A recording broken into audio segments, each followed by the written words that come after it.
bunun içine motor vurdu. Atam ekse beni öldüreceğim. Aparım suya. Atam yıkır. He ata. Toparlıkçı o maşının başına ne oynasın öyle gelme. Ben bunu indi vurmuşam. Bunu kim sattı beni? Şıkı şıkı baba. Baba şıkı şıkı. Müdür de yoktu. 2 dakika oturum istirahat edeyim. Alo. Hə müdür. Ayağına oturma. İndi işdən çıxartdınız mı? Kim satdı ya 2 dəqiqənin içində mənə ya? Şıkı şıkı baba. Baba şıkı şıkı.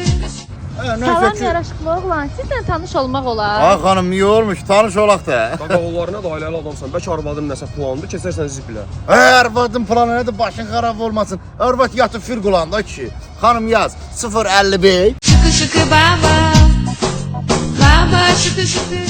Nemət, qardaşım, bax yemişməkdə demiş ürəyim istəyən. Bu telefonda öz telefonda sağ pay verir, halal hoşum olsun. Bu cibinin pulu da qardaş, götür xaçda. Qadan alım, şol, satma bizi. Bak bu oğurluq teması daha neymet. Bak bu oğurluq aramızda kalsın. Hiç kime deyip eləmə. Mağazadan oğurluq edən bu şəxslər axtarışdadır. Onları görənlərdən telefon nömrəmizə zəng etməkləri xahiş edirəm. Şıkı şıkı baba. Baba şıkı şıkı.